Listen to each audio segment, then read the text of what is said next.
ಅಲ್ಲ ಇದು ನಾನು ಆ ಭಾಗದಲ್ಲಿ ನೆನ್ನೆ ಅಲ್ಲಿಂದನೇ ಬಂದೆ, ಬಿಜಾಪುರ ಬಾಗಲಕೋಟೆ ಭಾಗದಿಂದನೇ ಬಂದೆ. ಇಲ್ಲಿ ಸಾಮಾನ್ಯ ಭಾಷೆ ಅದಲ್ಲಿ ಅಲ್ಲಿ ಮಾಮೂಲಿ ಮಾತಾಡ್ತಾರೆ. ನೀವು ಗಂಗಾವತಿ ಪ್ರಾಣೇಶ್ ಮಾತು ಕೇಳಿರ್ಬೋದು ನೀವು. ಅವರೇ ಬೈಕೋತಾರೆ, ನಾನು ಅಂತ ಸುಳೆ ಮಗಲ್ಲ, ನಾನು ಅಂತ ಸುಳೆ ಮಗಲ್ಲ, ನೋಡು ಅವನೇ ಬೈಕೋತಾರೆ. ಇದು ಅಲ್ಲಿ ಪದ್ಧತಿ. ನಾನು ಅದಕ್ಕೋಸ್ಕರ ಹೇಳ್ತಿರು ಕನ್ನೇರಿ ನಾನು ಆ ಸ್ವಾಮೀಜಿಗಳು ಮಾತಾಡಂಥ ಭಾಷೆ ಜೊತೆಗೆ ಈ ಕಡೆದು ನೀವು ಕೇಳಬೇಕಲ್ಲ. ಏನು ಹೇಳಿದ್ರು ಮುಸಲ್ಮಾನರು, ಇದಕ್ಕೆ ನೀವೇನು ಹೇಳ್ತೀರಿ?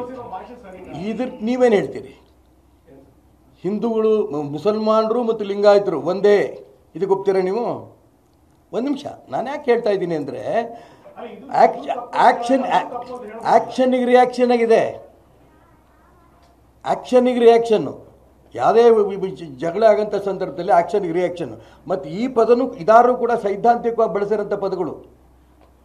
ಮುಸಲ್ಮಾನರು ಮತ್ತು ಲಿಂಗಾಯತರು ಒಂದೇ, ದೇವಸ್ಥಾನಗಳಿಗೆ ಹೋಗಬೇಡಿ, ಹೆಂಡ ಕುಡೀರಿ, ಮಾಂಸ ತಿನ್ನಿರಿ. ಯಾರು ಹೇಳೋದು?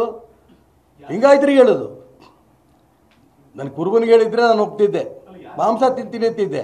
ಹೆಂಡ ಕುಡಿಯಿಂದ ನಾನೇ ಏನು ಭಾಷೆ ಬಳಸ್ತಿದ್ನೋ ಗೊತ್ತಿಲ್ಲ. ಯಾರು ಹೇಳಿದ್ದು? ಪತ್ರಿಕೆ ಟಿ ವಿನಲ್ಲಿ ತೋರಿಸ್ಲಾ? ನಾನು ಹೆಸರುಗಳು ಹೇಳೋಕ್ಕೆ ಇಷ್ಟಪಡೋದಿಲ್ಲ, ಬಂದಿದೆ, ಅದಕ್ಕೋಸ್ಕರ ನಾನು ಹೇಳ್ತಾ ಇರೋದು. ಯಾವುದೇ ವ್ಯಕ್ತಿಗಳ ಬಗ್ಗೆ ನಾನು ಇಲ್ಲಿ ಬಂದಿರೋ ಸೈದ್ಧಾಂತಿಕವಾಗಿ ಬಂದಿರೋ ಸಮಸ್ಯೆ ಇದು.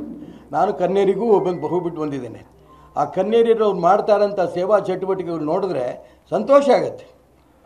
ನೂರಾರು ಹಳ್ಳಿಯ ಬಡ ಮಕ್ಕಳಿಗೆ ಉಚಿತವಾಗಿ ಶಿಕ್ಷಣ. ನಾನು ಅದಕ್ಕೂ ಆ ಭಾಷೆ ಬಗ್ಗೆ ಉತ್ತರ ಕೊಟ್ಟಾಯ್ತು, ನಾನು ಕೊಟ್ಟಾಯ್ತು, ಅವರು ಉತ್ತರ ಕೊಟ್ಟಿದ್ದಾರೆ. ಮತ್ತು ಅದ್ರ ಬಗ್ಗೆ ಮತ್ತೆ ಹೇಳೋ ಇಷ್ಟ ಇಲ್ಲ. ಆಡು ಭಾಷೆಯಲ್ಲಿ ನಾನು ಹೇಳಿದ್ದೀನಿ ಅಂತ ಅವ್ರು ಹೇಳಾಗಿದೆ. ನಾನು ಮತ್ತೆ ಉತ್ತರ ಕೊಡೋಕ್ಕೆ ಇಷ್ಟಪಡೋದಿಲ್ಲ. ಆದರೆ ನಾನೇನೇನು ಹೇಳ್ಕೊಟ್ಟಿದ್ದೀನಿ ಅಂದರೆ, ಇವತ್ತು ಹಿಂದೂ ಸಮಾಜದಲ್ಲಿ ಆಗ್ತಾರಂಥ ಸಾಧು ಸಂತರ ಮೇಲೂ ಆಗ್ತಿರೋಂಥ ಸಮಸ್ಯೆಗಳು. ಇವರು ಮುಸಲ್ಮಾನರಿಗೆ ಎಷ್ಟು ಸಂತೃಪ್ತಿ ಪಡಿಸ್ತಾರೋ ಮಾಡ್ಕೊಂಡು ಹೋಗ್ತಾ ಇದ್ದಾರೆ, ಮಾಡ್ಕೊಂಡು ಹೋಗಲಿ, ಅದ್ರ ಬಗ್ಗೆ ಹೇಳಲ್ಲ. ಆದರೆ ಹಿಂದೂ ಸಮಾಜದಲ್ಲಿ ನಡೀತಾ ಇರೋಂಥ ಈ ವ್ಯವಸ್ಥೆಗೆ ವಿಶೇಷವಾಗಿ ನಾನು ಹೇಳ್ದಲ್ಲ, ಲಿಂಗಾಯತರನ್ನು ಒಡೆದು ಛಿದ್ರ ಮಾಡಿಬಿಟ್ರು.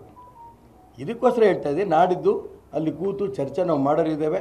ಮುಂದಿನ ಹೋರಾಟಗಳೇನು ಅನ್ನೋದನ್ನು ಅಲ್ಲಿ ಎಲ್ಲ ವಿಶೇಷವಾಗಿ ವೀರಶೈವ ಲಿಂಗಾಯತ ಸಮಾಜದ ಅನೇಕ ಸಾಧು ಸಂತರು ಬರ್ತಾ ಇದ್ದಾರೆ, ಮತ್ತು ಅನೇಕ ಹಿರಿಯರು ಬರ್ತಾ ಇದ್ದಾರೆ. ವೀರಶೈವ ಲಿಂಗಾಯತ ಸಮಾಜದ ಹಿರಿಯರು ಬರ್ತಾರೆ, ಹಿಂದೂ ಸಮಾಜದ ಪ್ರಮುಖರುಗಳು ಬರ್ತಾರೆ. ಒಟ್ಟಿಗೆ ಕೂತು ಚರ್ಚೆ ಮಾಡಿ ಅಂತಿಮ ತೀರ್ಮಾನವನ್ನು ನಾವು ಅಲ್ಲಿ ತಗೊಂಡವರಿದ್ದೇವೆ.